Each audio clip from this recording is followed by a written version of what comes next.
Hey you guys, it's Peter, and welcome to my channel, Peterisms, where I tell stories of my life and just little things that I have learned as I have grown into the person that I am today. And I'm going to tell a story today that's kind of a little bit different for this channel. I don't know. I was kind of thinking about different things I wanted to talk on here about today, and I was going to read some old blogs, and I was like, no, I don't really feel like doing that.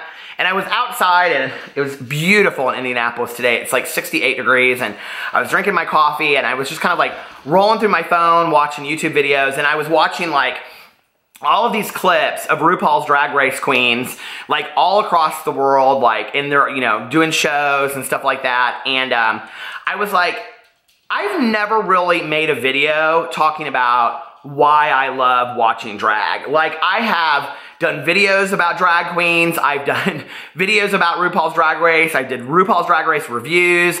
I've told my story about like the first drag pageant I ever went to, but I've never talked on here about why I love watching drag shows.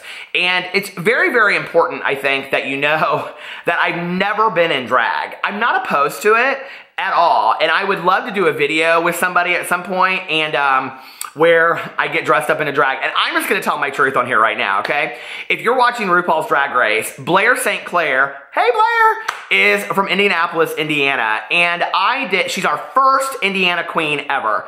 And that's been on RuPaul's Drag Race, not ever.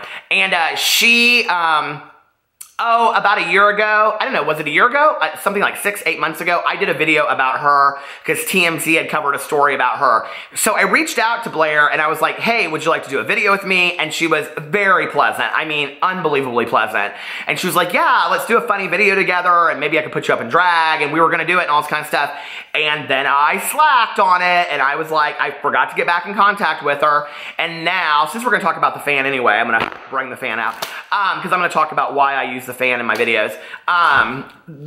But since then she's like gone to utter fame since she's been on RuPaul's Drag Race. So I'm not gonna call her up now and be like, hey Blair, would you like to do that? Remember that video we were gonna do? You know what I mean?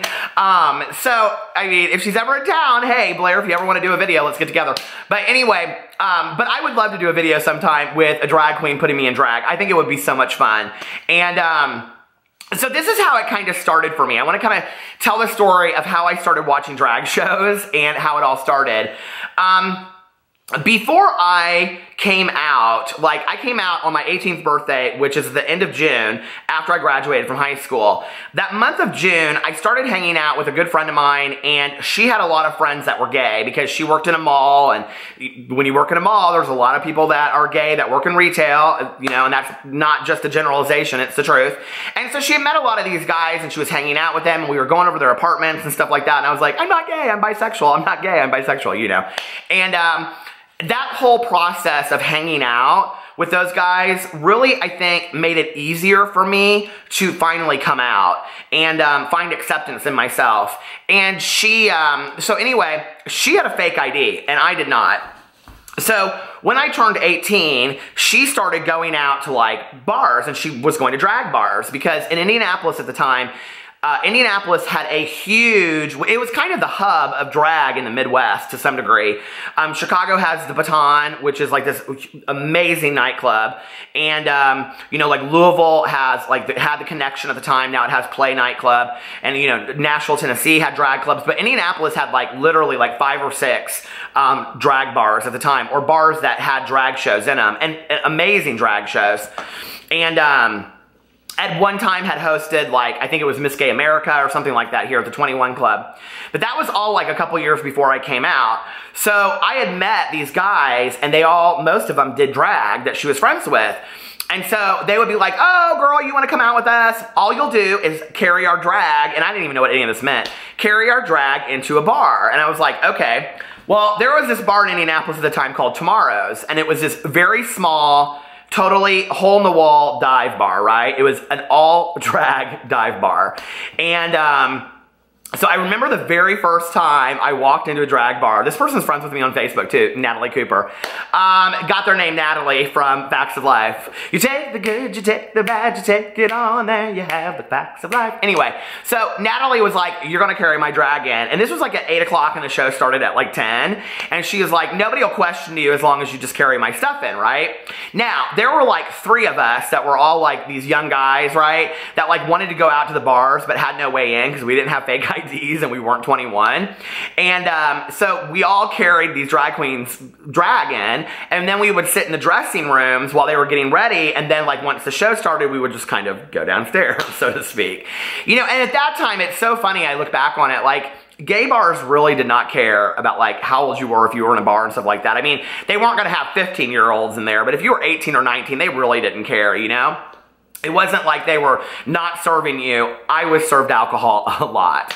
But, you know, that for me was the beginning of feeling liberated. And, you know, I started meeting a lot of gay people, and that really helped my process of coming out.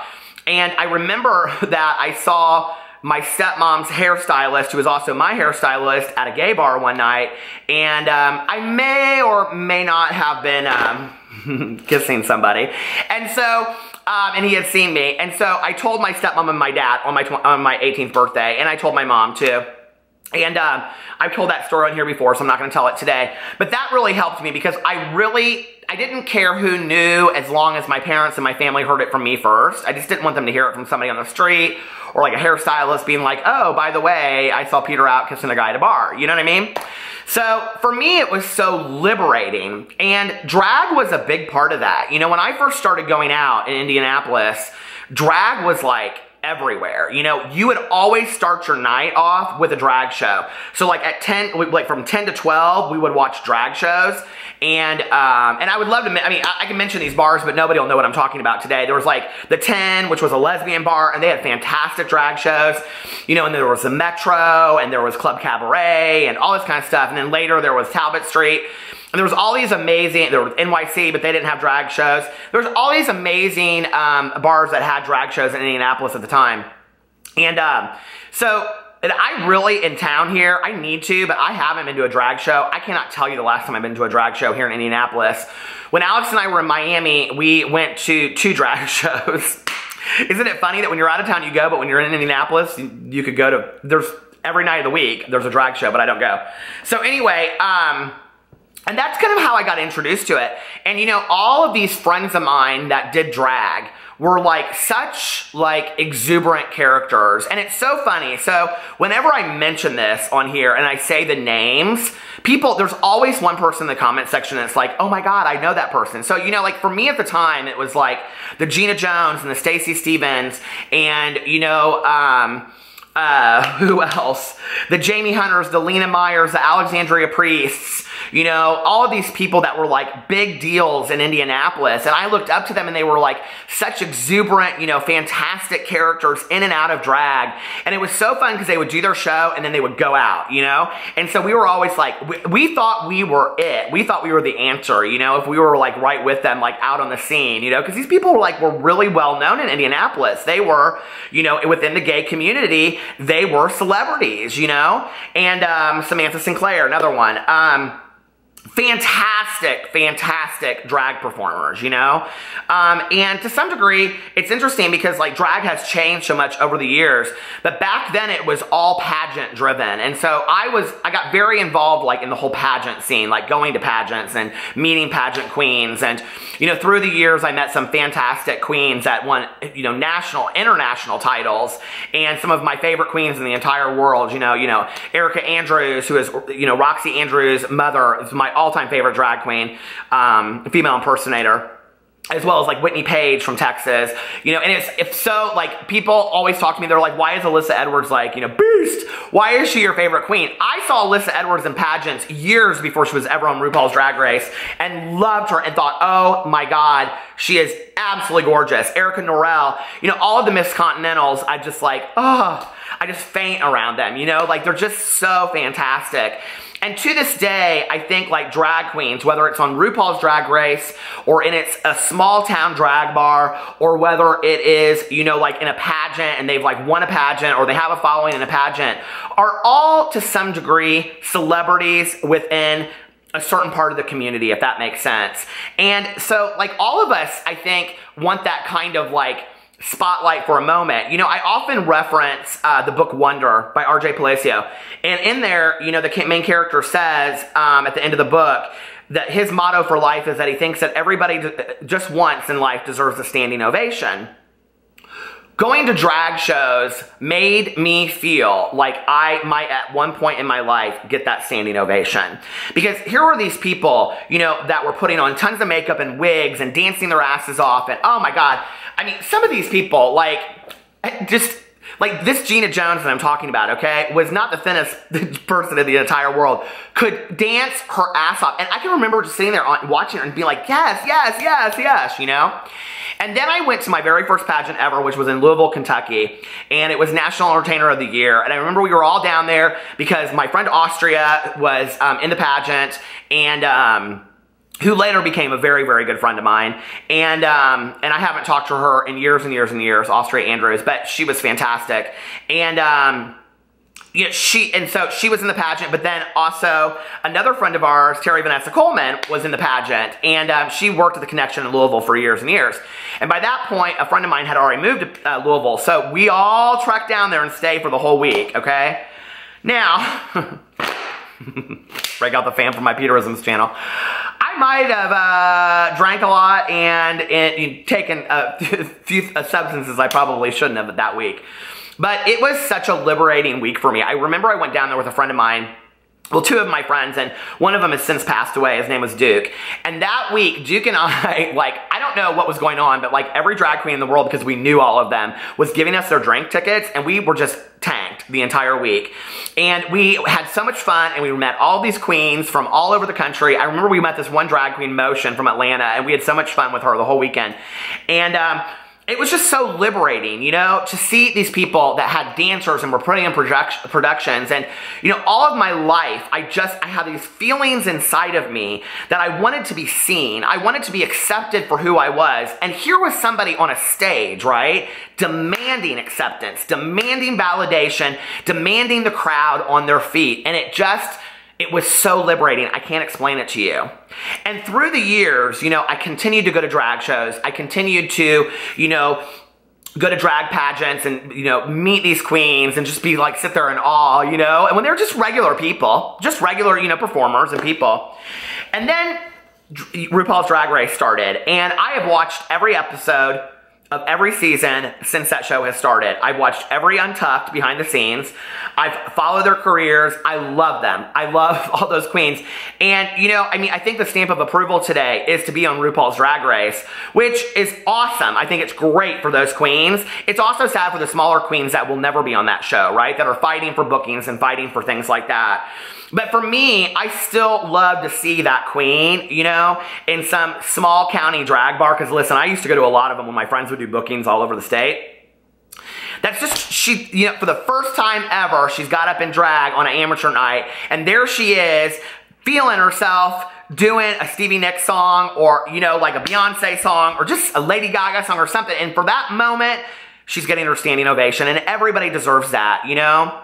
About 6 months ago, I did a video about teen drag queens because I had found online this underground, there's a lot of them, you guys, a lot of them, this underground teen drag community, and they do these drag races, but they call them different things.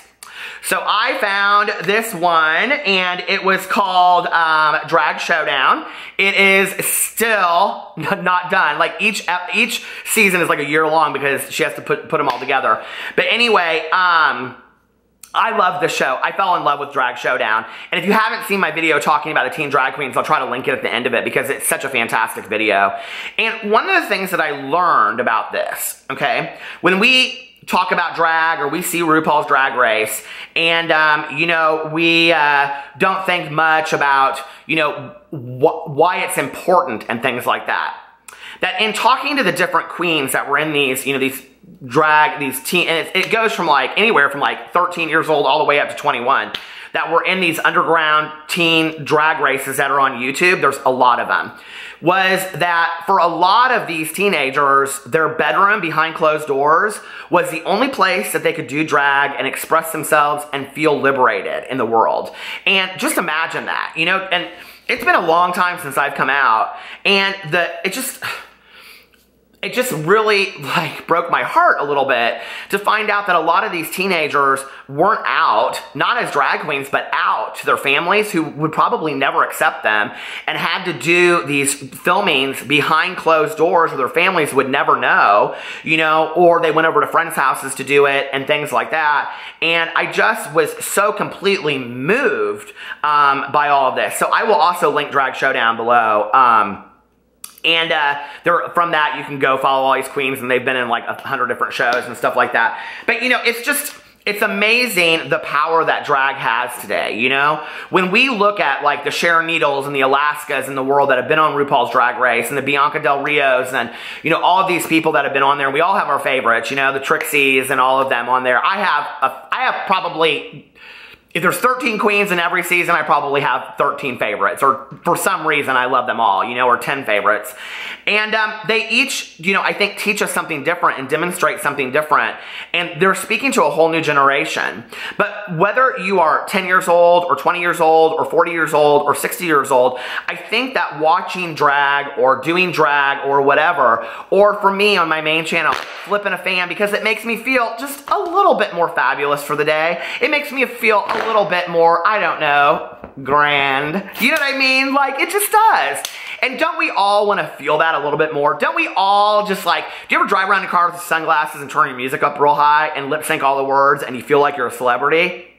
That's drag. You know, and it's all just very liberating. Do you ever just dance around your house and blast the music? That's drag. You know, do you ever put on something that you never usually wear and go out in it because you just want to try something different? That's drag. And I think it's liberating for all of us. You know, I think it's liberating for all of us. And if you've never been to a live drag show, find the closest one and go. You have to go, okay? But if you're gonna go for, if you're gonna take your girls and go for the bridesmaids party or whatever it's called, okay, the bridal shower, tip the queens. You gotta tip the queens when you go to a drag show, okay? So anyway, but you gotta go to a live drag show just once. And if you can ever see a pageant, go to a pageant. Pageants are fantastic. And, one of the things that I love today, okay, is that, you know, like we have all of these like comedy queens, like Bianca Del Rio, but then we also have all these pageant queens all over the place, you know, that are like winning pageants, and they've won, some of them like, you know, have won like almost every pageant, you know, and then we have like, you know, small town queens, and it's just, you know, there is this, then we have closeted queens that are on YouTube drag races that are underground because they don't feel like they can be themselves anywhere else in the world. And isn't that amazing? There should be no split within the community. It should be a community of people supporting each other. And that's what I felt when I first came out and I started going to drag shows. I didn't need to be a drag queen to sit there and tip a drag queen and be like, you know, and feel honored and all that kind of stuff and feel like I was part of a bigger thing, you know? It was really cool. It was really liberating. And it was a huge part of my coming out process. It really, really was. So I recommend to you, if you've never seen a drag show, go to a drag show. If you've never seen anything to do with drag whatsoever, check out RuPaul's Drag Race. I think they're on Netflix, actually, and it's on every Thursday night on VH1. So, you know, I'm not telling everybody you have to love it, but at least experience it once in your life and see what it's like. It's really, really fun. I love you guys, and I will see you later. Bye.